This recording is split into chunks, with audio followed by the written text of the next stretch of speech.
पुण्यात्मा, जब तक हम सत्संग नहीं सुनते तब तक हमारे ऊपर इस काल के माया व रूपी भांग का घना नशा होता है। कबीर साहब कहते हैं, कबीर ये माया अटपटी सब गट आन अड़ी, और किसी से न समझाऊं या कुएं भांग पड़ी। जिस संसार में हम रह रहे हैं यहाँ प्रत्येक व्यक्ति के एक ही विचार हैं और एक जैसे ही उसकी गाइडलाइन होती है अपने बच्चों को कि भाई अपना बच्चे को शिक्षा के लिए भेजते हैं तो भी उद्देश्य यही बताते हैं कि तेरा रोजगार ठीक हो जाएगा। यानी जो भी ट्रेनिंग हमें मिलती है, रोजी रोटी और कपड़ा और कोठी इनके बनाने की ही मिलती है। तो उस समाज में रह कर के आप अपना उद्देश्य भूल चुके हो। सत्संग में आने से कुछ समय आपको भगवान देता है, निश्चिंत होकर सत्संग सुनते हो और बहन भाइयों से मिलते हो, उनसे भी आपको फिर धीरे धीरे ये ज्ञान सुनने को मिलता है, तो आपकी रुचि बन जाती है। तो परमात्मा क्या बताते हैं कि आप मनुष्य जीवन प्राप्त हो, आपको कितनी सुविधा प्राप्त है। जब भूख लगती है खाना खा लेते हो, प्यास लगती है पानी पी लेते हो, गर्मी सर्दी से बचने के लिए मकान बना लिए। ये वैसे मकानों की आवश्यकता हमने इतनी चाहिए थी कि आवश्यकता से अधिक ना बनाए इनको। ये हमारा भक्ति बाधक है।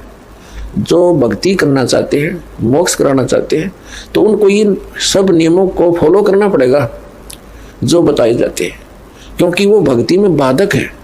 और जो भक्ति बाधक है आप उनको भी साथ लेकर चल रहे हो, तो आप ऐसा कर रहे हो जैसे किसी पशु के गल में लठ बांध दिया करते सा मोटा रस्से में गाल के। अब वो चल नहीं सकता उस स्पीड से, 10 मिनट चलना चाहिए, चल गट्टा पर लागे। तो आप जी इन मर्यादाओं को पालन ना करके और भक्ति रूपी मार्ग पर चलने की चेष्टा करोगे, आप नहीं सफल हो सकते। तो इसलिए हमने ज्ञान के आधार से इन बुराइयों को, इन कुरीतियों को और सांसारिक परंपराओं को भी त्यागना पड़ेगा, तब हम इसमें सफल होंगे। फिर अपनी बड़ी स्पीड से चलेंगे। जैसे मकान बना लिया, ठीक है, आजकल परमात्मा ने दया कर रखी है, बढ़िया सुविधा आपको प्राप्त है, मकान बना लो, जैसा आवश्यक हो उतना ही, केवल उसी के लिए कि बढ़िया कोठी बनाऊं, लोगों का प्रशंसक बन जाऊं। ये हमारी अपनी सोच होती है, अध्यात्म मार्ग नहीं है। तो मकान बनाओ जितना आवश्यक हो और जितनी आपकी जेब अलाउड करती हो, आवश्यकता से अधिक खर्च मत करो। हमारे पूर्वज आपने देखे होंगे, हमने तो खूब याद है, झोंपड़ियों में टाइम पास करके कई पीढ़ी,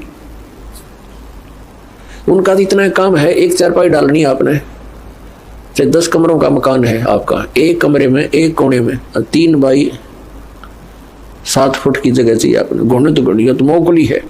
कबीर साहब तक कहते हैं घर तो 3.5 हाथ और घना तो 4.25 है। कहे कबीर अधिका गहे उसको नहीं विचार। ये मनुष्य की जो शरीर है 3.5 हाथ का होता है। परमात्मा कहते हैं आपने घर 3.5 हाथ की आवश्यकता है, घना बनाओ तो 4.25, अरे से फालतू बनाओ है तो मूर्खता है तेरी। फिर भी परमात्मा का कहने का तात्पर्य है कि आवश्यकता से अधिक कोई भी वस्तु आप संग्रह करते हो, आपकी भक्ति का बाधक बनेगा, क्योंकि समय वेस्ट व्यर्थ जाएगा। कोठी बना ली, 2 लाख अपने पास से लगा लिए, 3 लाख कर्जा कर लिया। अब जब तो कर्जा ले लिया, ऋण ले लिया, पता नहीं चला, 1 महीने के बाद मांगने वाला आने लग जाएंगे।